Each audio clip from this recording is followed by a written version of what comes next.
Hi, Precious. And we say good day, Hello, viewers. Yes, Precious. It's the 4th of December. Yes, it's the first Monday of the month, and we bring you our hour-long show, which is going to run for the rest of December, right? Yes, indeed. Jam-packed show. We're going to have a look at the blast from the past. Yeah. We're going to play you some music. We've got an interview lined up. Namport. Yes, so transporting grapes, yes, exporting grapes. To the EU. Eh? Yeah. Yeah, and it's a milestone.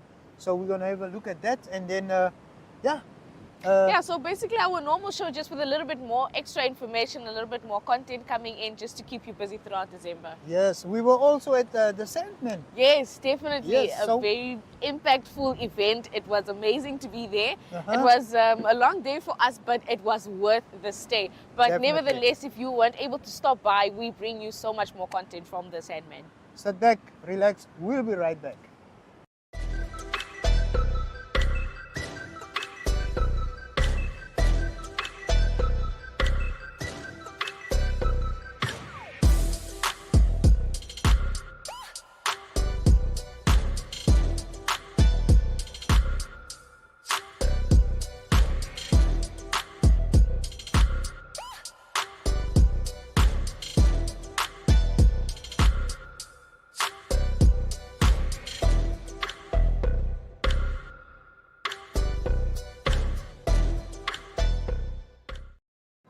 Hallo kijkers en welkom bij vandagse episode van Erongo Top. I'm your host Nicanor Nangolo. I am your host Frida Molatu. I'm your host Alan Johannes. Sit gerust terug en geniet hierdie episode met ons. We didn't count them out. We know they played against Grootfontein. Die weer is mooi. Dis 'n eer om hier te wees. Ondersteun ons. Ons gaan julle trots maak.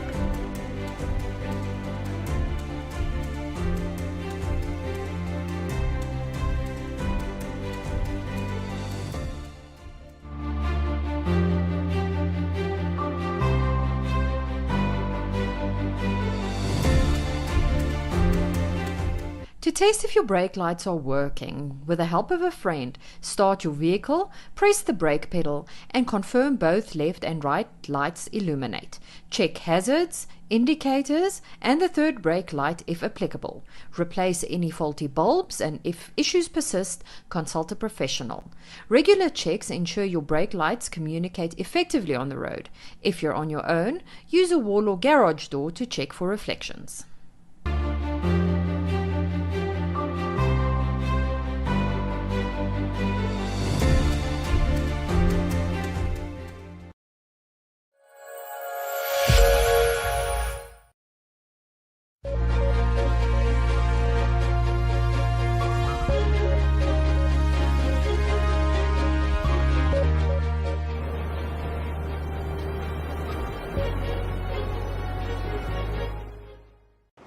And now for your news segment, we start off today's news on a rather tragic note. A lifeless body of a man believed to have went missing mid-September was discovered on last Thursday, approximately 21 kilometers from the Swakopmund gate at the entrance to the Skeleton Coast. The Commander for Community Affairs in the Erongo region, Inspector Ilini Shapumba, confirmed this, saying that Henry Jacobs Mapanka was last seen on the 19th of September when he left for a trip. According to Shapumba, the police received a report on Thursday night of a white vehicle submerged in water in the area. Police investigators were dispatched on Friday and found the car completely submerged in a large hole dug up during a construction project. Divers from the Namibian Navy assisted with the retrieval of the vehicle and the body inside it. It was discovered that the details matched those of the missing Mapanka. His identity document and his other articles were also found inside the vehicle. It is suspected that Mapanka drowned after an unusual overflow of seawater that was reported in that area and which cover the usually dried up area. The vehicle only became visible after the water level subsided, Shapumba said. No foul play is suspected and the next of kin have been informed. In more news, a decision was taken to postpone the 2023 Swakopmund office bearers election at the Municipal Council chambers. The 2023 Swakopmund office bearer elections took place earlier last week at the Swakopmund Municipal Council chambers, but was subsequently postponed. The postponement occurred after a tie was reached between the two nominees for the position of mayor, Councillor Dina Namubis and Matthias Heinrichsen. Magistrate Lucia Elishi, who facilitated the elections, said the ballot papers showed that 2 council members had abstained from voting. Additionally, she noted the absence of 2 council members without a note of apology. According to the Swakopmund municipality, the postponement of the election of office bearers as per Section 12 of the Local Authority Act, Act 23 of 1992, as amended due to specific provisions outlined in the legislation. Section 12 of the Local Authority Act governs the manner in which elections for mayors, deputy mayors of municipalities or towns and chairpersons of local authority councils are conducted.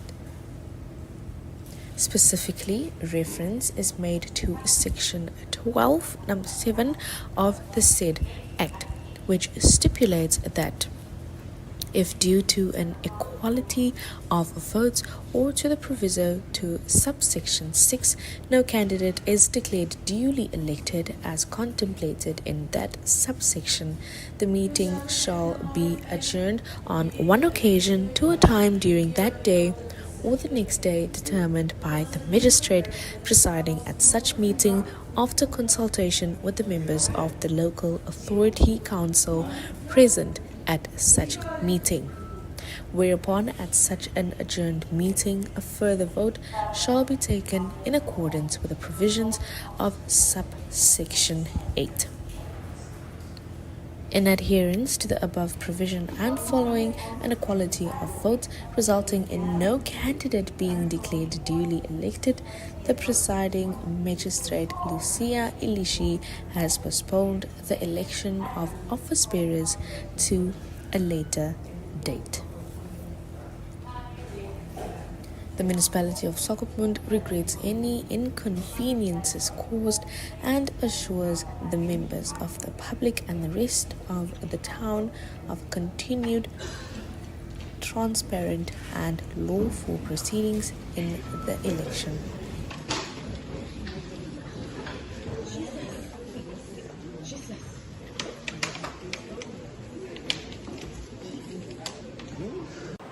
Now, a new date is definitely to be announced shortly for the elections for 2024. On that note, the Walfish Bay municipality also had a special council meeting where they elected their council bearers for the 2024 term.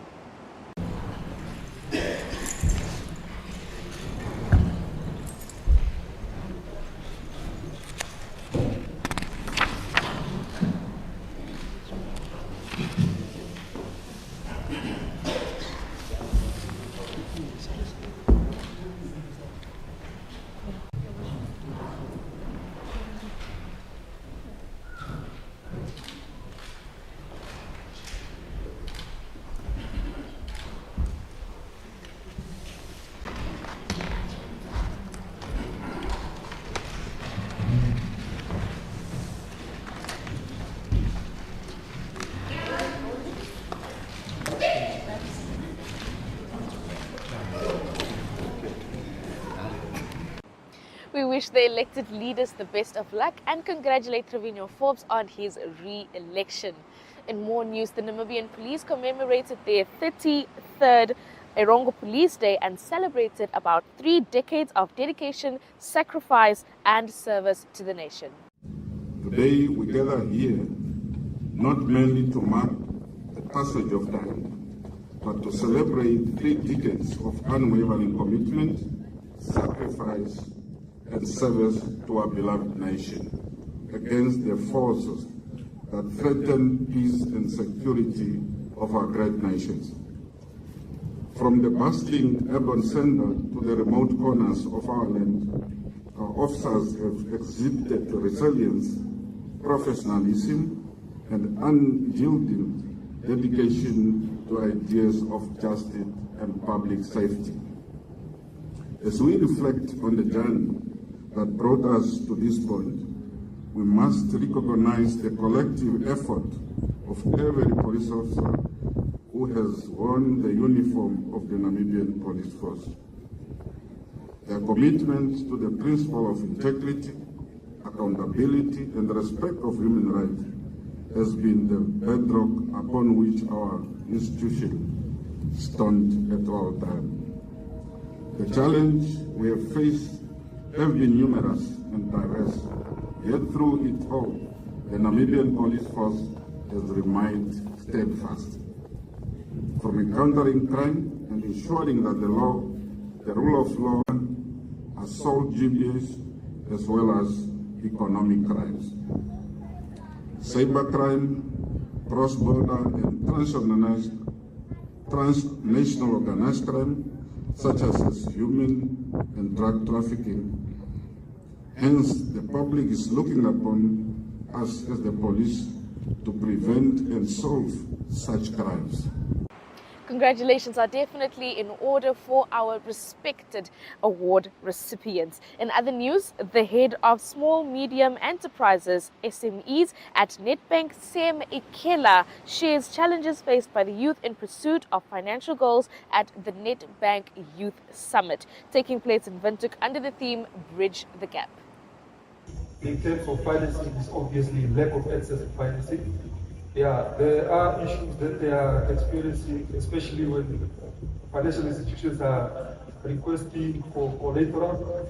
However, most of the financial institutions have also been trying to alleviate those predicaments, especially signing up with government institutions. Lately, I know that most of you have read that Nedbank has also partnered with Nasria, which is a partnership to see how we can alleviate the issue of collateral. For instance, if a youth or an entrepreneur has a bankable proposition but they lack collateral, this partnership entails that we can finance to you if you have a bankable business case, provided that you meet most of the requirements, and the only constraint that you are facing is basically collateral.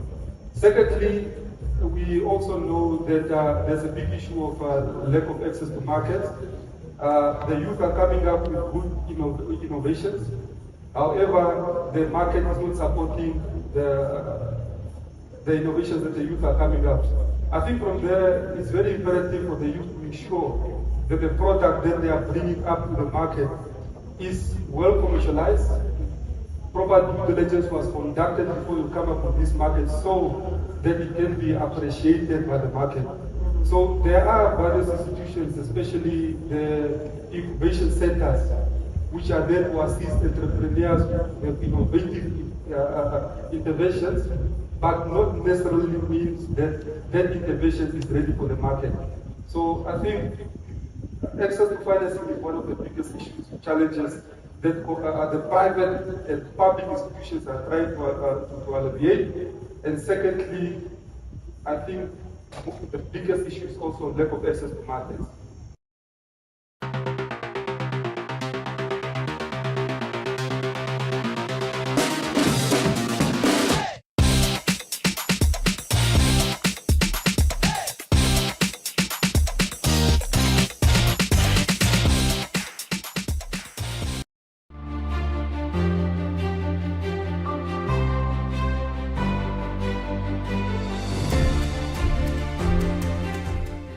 I just want to warn our road users to please be careful, drive careful, rather arrive 5 or 10 minutes late at your destination than to speed and to make accidents or be involved in accidents where you can be seriously injured or somebody can lose their lives also.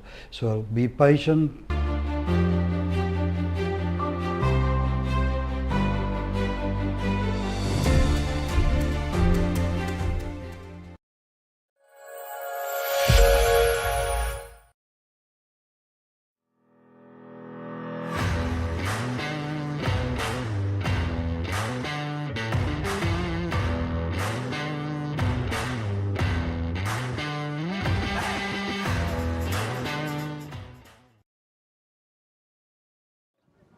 Yvonne, 500 competitors. Yeah, probably just a little bit less, but yeah, around that number. And then a very well organized event. Thanks, Otis. I appreciate that. You've been coming here for many years, so yeah, we appreciate the positive comment. Yes, now tell me, highlights. What would you regard as highlights of this Sandman? I don't know, the Sandman triathlon for me, the FNB Sandman is just something that for me has become iconic. I think it's because it captures family, friends. It's in Swakop, you can see we've got a beautiful setting here. We've got the grass, we've got the sea, we've got beautiful blue sky. And then it's just growing sport and getting people interested in something different. Yes. And it's always a very good, friendly vibe. It's really good. Many of the competitors said even the sea played along for this edition of the Sandman. I think it did. Like I say, there are things that we can control and things that we can't. We've had years where the sea has been bitterly cold, 8-9 degrees. Yes. And we've had days where there's been heavy mist to rain, which has made the roads slick. So I think the weather really did play along with us today, and not too hot either. Yvonne, you keep on improving this event. What next? You mean in terms of improvement? Or? Yes, yes. Where do you want to see this event? I think in terms of participation numbers, we can't get really much bigger than this. We still want to keep the events got a semi-personal touch. We don't want to treat every single person just like a number. Yes. There's a lot of friends here. There are people that know each other. So we try and keep that more family friend environment. Yes. But I suppose maybe next year the idea is to have a bit of beer on tap there. We try to get a liquor license, but that it was a bit short notice. But I think it's actually all worked well. We'll definitely keep it on the parking lot. It gives us more control over spectators versus participants. Yes. You also once again had some internationals. Yeah, we did. From Zimbabwe, David Gardner, unfortunately, he had a fall on the bike. Yes.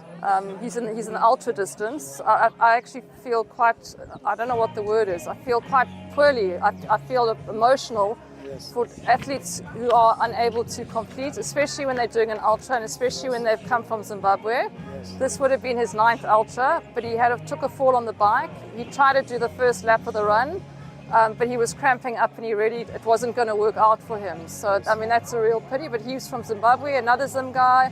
From South Africa, we had some participants from Germany. Spain, I forgot about the Spanish. There was a Spanish contingent. So, we've had a couple of internationals as well joining it. Yes. And there are people who've done this event, and every year I get a comment from, Yvonne, I remember the FNB Sandman. It was such a fun event. People in Germany and people all over the world. Yes. So, Yvonne, by the look of things, Namibia's triathlon future is bright. I think so. I mean, it's been exceptional what the youth have achieved in this year. I mean, they're on the international circuit, they're in the international press, and I mean, this is where it starts. It starts with them doing an event saying, this is fun, I can do that. Yes. And, then they get taken to the next level. So, I think it is bright. I think the Namibian triathlon, and they also motivate each other. Yes. And a couple of records shattered today. That's correct. I wasn't. I was busy running around quite a bit. So I can't say exactly which records, but I know Nathan Chase hit the record in the sprint, and I think Maya Brinkman beat the ladies also the sprint record. So I know about those two, but I can't go into the details with all the other events. But I know definitely, and beat them comfortably. Yes. Yeah. Yes. So you mentioned that this is like a family. What would your message be to your family members? Just that it's really enjoyable working with them. The participants come with a good houding. I only know that word. I'm not very good at Afrikaans, but a good attitude. They're friendly. They're supportive. They're supporting their teammates. Yes. They're supporting their family members. There's always just a really nice atmosphere. And that's what the participants create. Any shout out to the sponsors? Oh yeah, I mean that shout out would have to be really loud. I mean FNB has been sponsoring this event for 15 years. Yes. As you can see, it's an expensive event to host. You've got all 3 disciplines: the swim, the bike, the run. We've probably got over 100 helpers, and they're all paid. Then everybody gets really very good T-shirts. This year we had Roxy and Ruka, which are expensive brands. You know, and then it's obviously the timekeeping, the infrastructure that we put in. Yeah, it's an expensive, and FNB has grown it.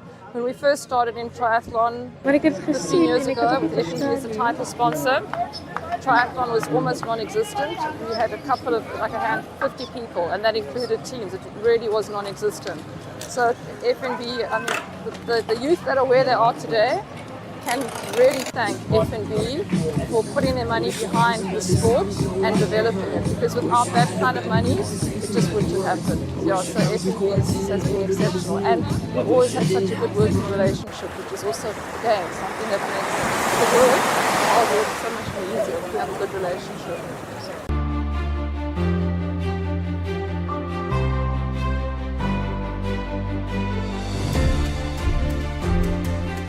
Ensure your tyres' roadworthiness by regularly checking tread depth, looking for damage, maintaining proper inflation, and addressing alignment and rotational needs. Also, balance your tyres, inspect valve stems, and ensure that your spare tyre is in a good condition. A professional inspection can catch hidden issues. Also remember that regular maintenance promotes vehicle safety and performance.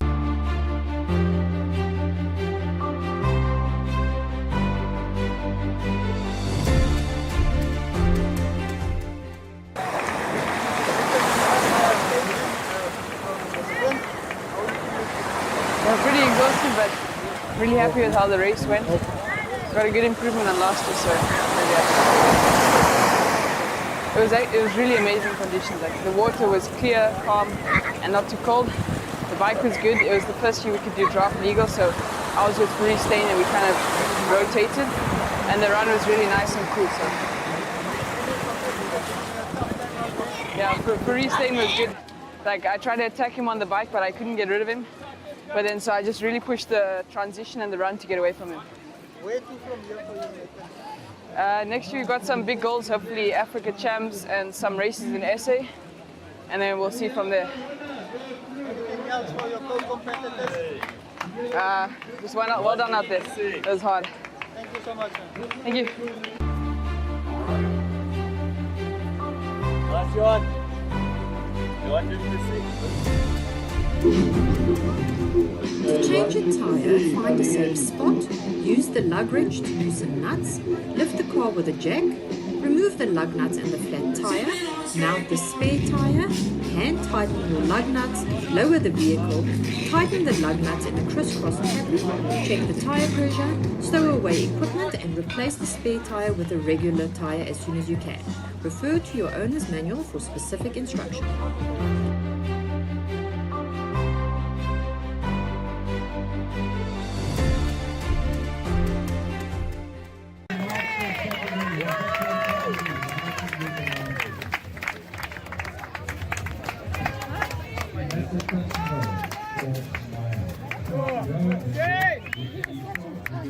Hey, how are you doing? Can you? Did you get the record? I have no clue. I didn't know that there was a record up for grabs. So how are you feeling? Exhausted. It was very hard. How was the race? It was tough. Swim, I felt good in the swim. Managed to be the first individual up the water. The bike was quite tough. Found a few slips behind Ethan McMahon and Greg Chase. They let me sit in their slips. And then the run, I started quite hard, but then a stitch caught me, and then couldn't give much more. Finished with Greg Chase. Awesome, he's been on my triathlon journey my entire life, so it's great to finish with him. Yeah. So what does it mean winning this race? Well, it's awesome to win at home, race in front of my friends and family. They're awesome. It's lovely to have the support, and when you're running and everyone's like, oh Maya, so it's lovely to win here. Yeah. Where to? The younger kids. Where to from here for you? South Africa, still racing a bunch of races there, competing with the South Africans, and then hopefully European champs next year, summer, or their summer, I would say. So why do you compete here? It's for practice. My family organizes the event. Love to support local, have fun at the local races, test myself, see what my strengths, what my weaknesses are, practice new things. So it's a great place to experiment in triathlon. What would you like to tell other triathletes out there? Just take pride. It's really fun. It's really awesome. I really enjoy racing like this. it's something different. Not many people take part, so it's a very close community, and we really support each other and are there for each other, which is awesome. I love doing everything in the sport. And how do you prepare for a race like this? Well, it's just part of my training, so I keep training through it. But the day before, obviously, you do an activation, you ride, get used to riding fast, so you do some sprints and things like that. You just ease into it, relax the day before the race so that you're not too tired, and then go out and smash it. Thank you so much for speaking to us. Thank you.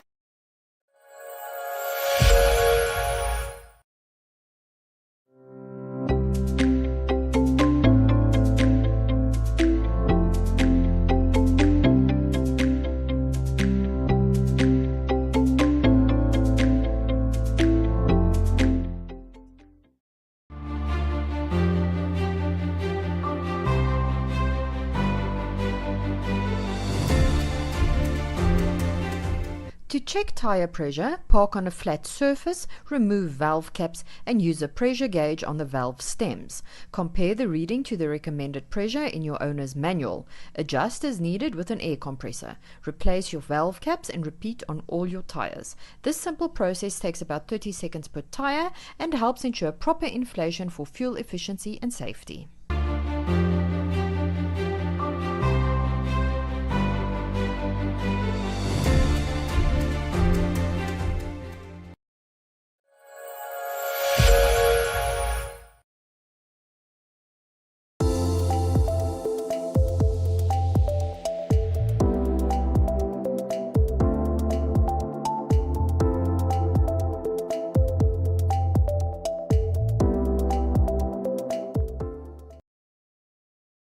Honor and privilege to really welcome you this afternoon to our flagship container terminal here at the port of Walvis Bay. Most of us might have been hearing about new container terminal. Probably most of you associated with the word of concessioning.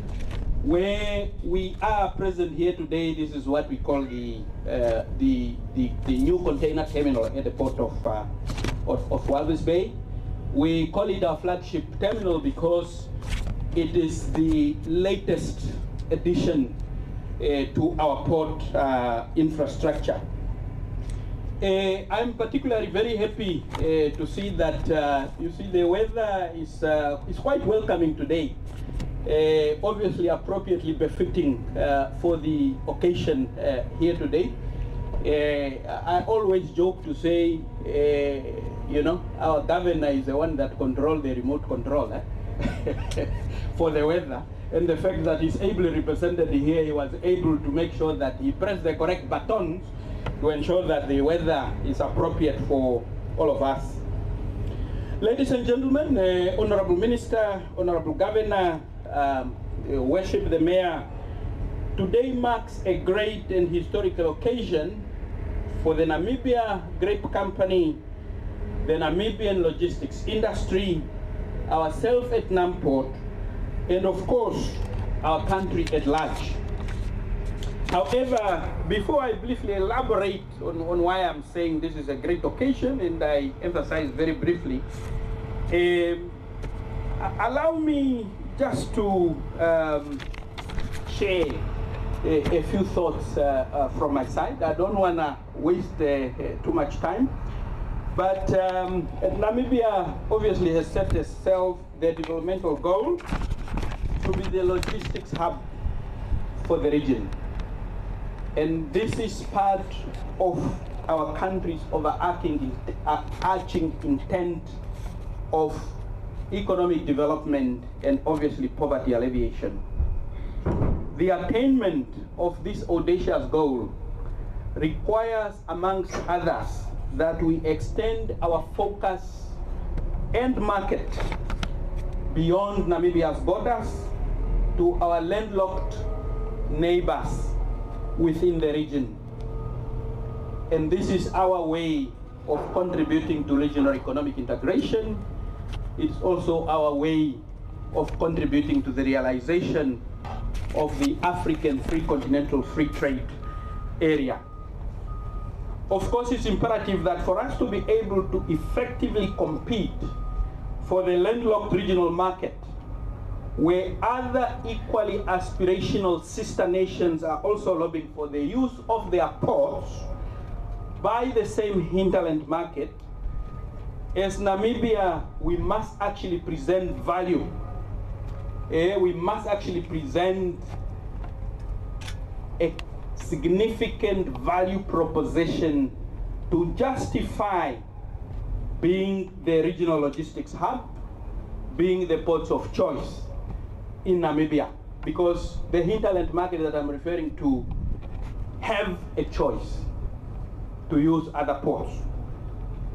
It is therefore common cause that a competitive logistics hub is founded upon the pillars of efficient, cost-effective, and extensively connected ports and logistics industry, a fully responsive support infrastructure, including but not limited to a good artery of roads and rail, warehouses, and of course a supportive regulatory environment, amongst others. To sum it up, a cost-effective and efficient end-to-end logistics value chain is what actually determine the choice of use of ports or the choice of use of trade corridors, and certainly not patriotism. It is not good enough to expect that because the grapes are grown on Namibian soil, they must be exported through the Namibian ports or through the Namibian corridors. If all players in the Namibian logistics industry are not able to fully respond to all the client's requirements, specifically of efficiency and cost effectiveness, then we cannot expect the client, in this particular case, the Namibia Grape Company, to export the grapes through our ports. And hence, I said earlier, it cannot just be all about patriotism. It is therefore particularly because of the absence of one or more of these imperatives within the Namibian logistics chain that for years we have seen the Namibian grown grapes being transported all the way to Cape Town and then exported and transported out of Cape Town into Europe. This is, of course, unfortunately, to the detriment of all role players in the Namibian logistics sector who could actually benefit from this very important business. Interestingly, the vessels that transport these grapes from Cape Town into Europe through the Atlantic Ocean do actually pass through our ports on their way to Europe. We have not been able to handle this Namibian cargo, without a doubt, because we are deemed uncompetitive in terms of cost, in terms of efficiency, in comparison, obviously, with the logistics industry of the neighboring country where these grapes were obviously being exported from. Incidentally, some few years back, we had a trial shipment through the port of Lutretz, and the high cost of the trade route through the port actually made it unviable to sustain that business, and as a result it reverted back to Cape Town. Ladies and gentlemen, therefore, going back to what I promised earlier would be a brief comment on why today is such a momentous occasion for the industry and the country. Today marks a golden opportunity where all of us within the Namibian logistics industry must showcase our capabilities to prove that Namibia can cost competitively and efficiently deliver or enable the export of these grapes to Europe.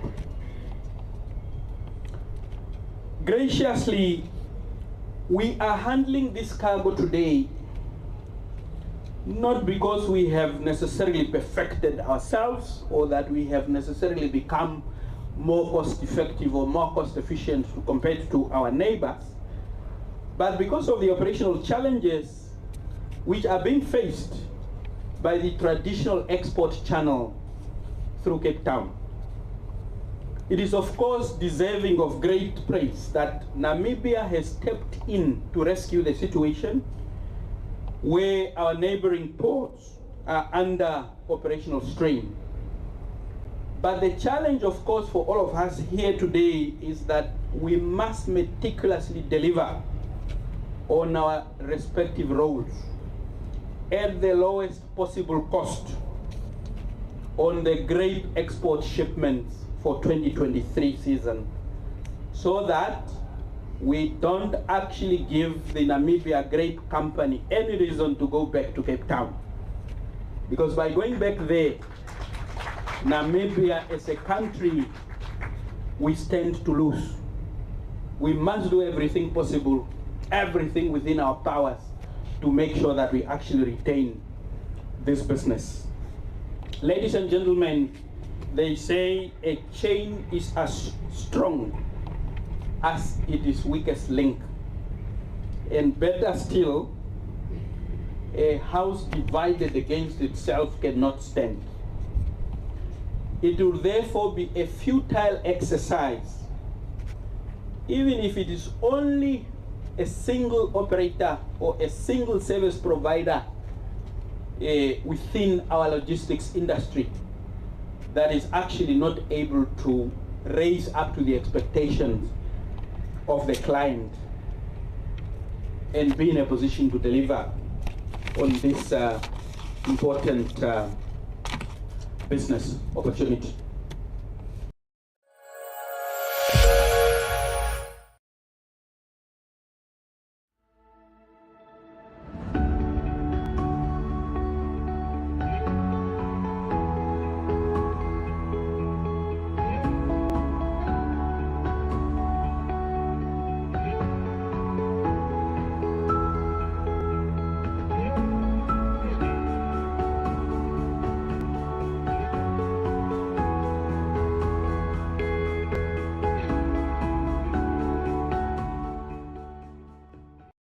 Africa holds one of the richest concentrations of natural resources and mineral reserves of any continent. With the right solutions and innovations, it has the potential to become one of the wealthiest in the world. Unitrans helps Africa break new ground. We have a deep understanding of the support and services our partner network needs to grow and prosper. From mine to port to global markets, we provide safe, innovative transport and logistics solutions that not only deliver on maximizing efficiencies and operations, but move thousands of miners to mines, create jobs, improve livelihoods, and uplift communities. And we remain committed for the full lifespan of a mine. From scoping and exploration to rehabilitation. From the ground up, we help build the local economy, leveraging our trusted expertise and innovations to unlock potential across the continent. Our belief in the power of doing creates sustainability and prosperity for Africa for generations to come.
Soms gaan dit lelik zwaar met my. Mense kyk altyd verby. Hoekom? Want ek is 'n brein man. Soms gaan dit lelik zwaar met my. Mense kyk altyd verby. Hoekom? Want ek is 'n brein man. Zwaar groot geword, glo met die struggle was real. Stereotypes en voorvaders het agree op 'n deal. Onze generasie moet toe na die negativity feel. Dit is 'n siklus van dinge draai soos 'n wiel. Maar ek is moeg, moeg vir al die mense wat op my veld so spoeg. Moeg vir al die mense wat net racism kan verpoel. Ja, ek is moeg, dit is genoeg. Dat ek so moet sloer. Nie allemaal doen drugs nie, nie allemaal vloek die hele aardbolse maan nie. Ons beklein nie net in die straat nie, nie allemaal wat so bly die raas nie. Ek is baie lief vir my nasie. Ek is 'n colored, maar ek sal my kind support. Ek dra nie Nike nie, ek dra wat ek kan afford. For my brain nation, I thank the Lord. I thank the Lord. Salute. Soms gaan dit lelik zwaar met my. Mense kyk altyd verby. Hoekom? Want ek is 'n brein man. Soms gaan dit lelik zwaar met my. Mense kyk altyd verby. Hoekom? Want ek is 'n brein man.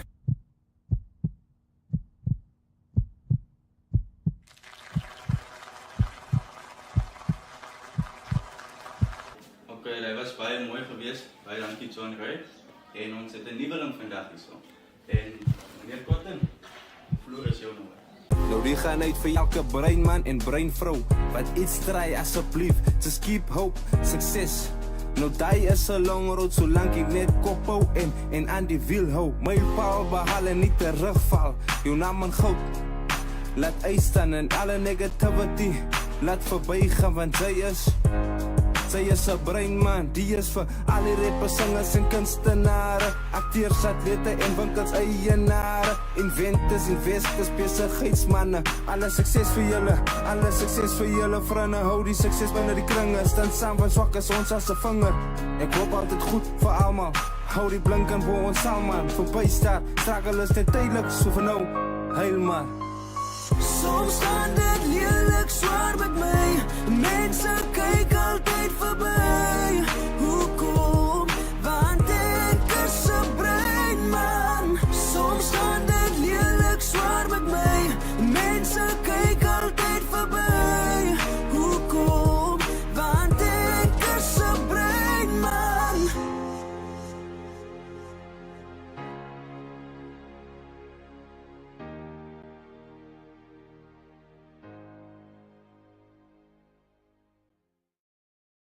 Daqui is het.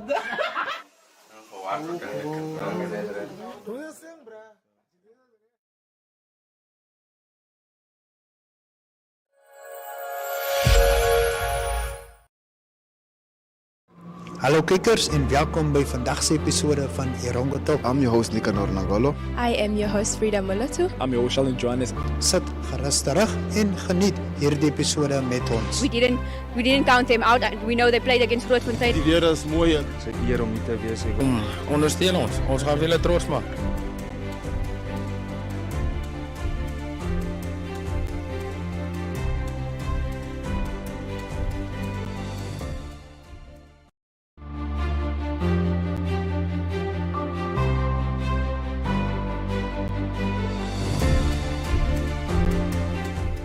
When wearing a seatbelt, pull it across your chest and lap, buckle securely and ensure it sits low on your hips and snug across your chest and shoulder. Adjust for comfort, avoid twists, and never place the belt behind your back. Use appropriate restraints for children. Ensure everyone wears a seatbelt with every ride and regularly check for wear or damage. Proper seatbelt use is essential for maximum protection in case of a collision.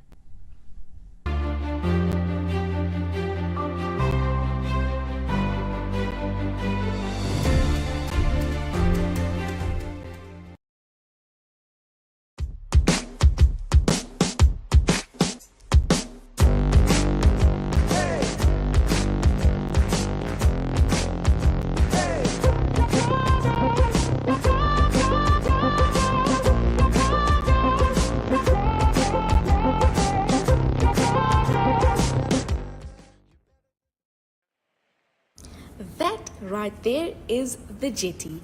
We are visiting the historic jetty in Swakopmund, which is one of the town's most outstanding features. It's easy to find the jetty once you reach Swakopmund. Just head straight for the beach. This landmark reaches out to sea opposite the end of Libertina Amadila Avenue, adjacent to the Tug restaurant. The main attraction at the jetty has always been fishing. However, this activity is technically illegal on and from the structure, according to a 1989 bylaw that prohibits it. It is also a hit with pedestrians wanting to admire the ocean from close up. The jetty was constructed between 1904 and 1905 by a team of 60 men from the German Eisenbahn to make up for the inefficiencies of the original mauler, which proved inefficient as a harbour. After the outbreak of the Herero Rebellion in January 1904, it quickly became apparent that there was not enough anchoring space for the numerous ships supplying civilian commodities and military logistics to the new German colony. And at some stages, up to 25 ships anchored in the open sea at Swakopmund, and it took about weeks for them to be unloaded. So, to alleviate this state of emergency, the German imperial government decided to build a wooden landing quay. The structure was originally made of wood and was intended for use as a loading and offloading platform for cargo ships. It measured up to 275 meters long by 9 meters wide. These dimensions soon proved inadequate for the task at hand, and the jetty was lengthened by 50 meters and widened by an extra 5 meters in 1907. The wooden structure was unable to withstand the harsh climate of the Atlantic coast. It was battered by the high seas and damaged by woodworms. Now, isn't that just sad? A decision, however, was taken in 1912 to rebuild the jetty out of steel. 2 drill heads used for drilling into the seabed during construction can be seen right at the entrance to the jetty. World War I put a stop to the construction almost as soon as it had begun. During this time, the complete supply of the colony was handed over via Swakopmund. The jetty remained unfinished though, and local fishermen started using it as a fishing platform, while locals and visitors enjoyed taking strolls on it. After the war, there was no further maritime needed for the structure, and in 1919, the northern end was covered with planks for ease of access to pedestrians and anglers. The jetty disintegrated into a dangerous state and was closed to the public in 1983. However, during 1986, renovation work was undertaken to save the jetty, which had become a very popular attraction for locals as well as tourists. Most of the funds for the work were donations received from the public. The structure required further work, and it was closed to the public in 2003. The former mayor of Swakopmund, however, the late Daniel Kanime, instigated the Save the Jetty Fund, and the renovations were eventually undertaken in a joint venture between Kratz Marine, Wolfish Bay Divine and Bicon Engineering in September 2005. And just like that, the jetty was reopened in 2006 again. The Swakopmund Town Council subsequently accepted a proposal by the Lighthouse Group to develop, maintain and manage the jetty. And to make the project commercially viable, the idea for Jetty 1905 was born. The remaining portion of the jetty was renovated by the Lighthouse Group and opened by the Swakopmund Mayor on the 6th of August in 2010. The popular Jetty 1905 restaurant opened its doors on the 14th of October 2010. Now, if there's one thing you need to stop by and have a look at, it's the views of Swakopmund from the jetty. They are picturesque and ideal for photographers wanting to capture another side of the town. You may also catch sight of dolphins from this lofty vantage point above the waters. Now tell me, after seeing and hearing all of the beautiful history of this beautiful landscape, are you going to make a turn or not? I think you definitely should.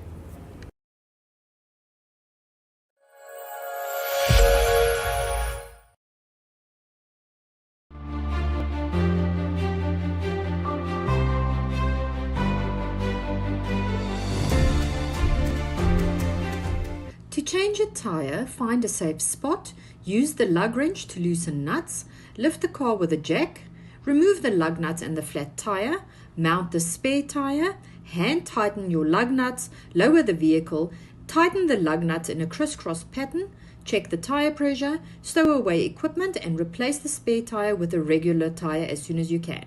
Refer to your owner's manual for specific instruction.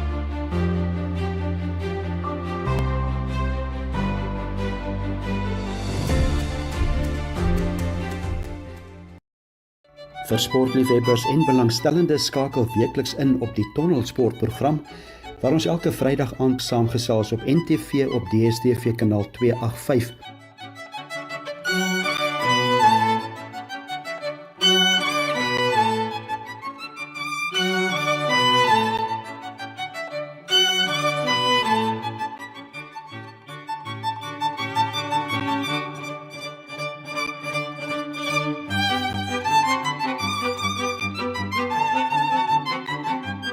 Dit is oor die naweek se internasionale sport asook wat in Namibië gebeur. Die tonnel is ook op GoTV kanaal 25 en dan Vrydag aande 9:00 op al die Facebook-platforms van Namibia Media Holdings. Kom hoor wat sê die kundiges en die spelers en die afrigters. Sien jou in die tonnel.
Hallo kijkers en welkom bij vandaag se episode van Erongo Talk. I'm your host Nagalo. I am your host Frida Mulatu. I'm your host Johannes. Sit gerus terug en geniet hierdie episode met ons. We didn't count them out. We know they played against Grootfontein. Die weer is mooi. Dit is 'n eer om hier te wees. Ondersteun ons. Ons gaan julle trots maak.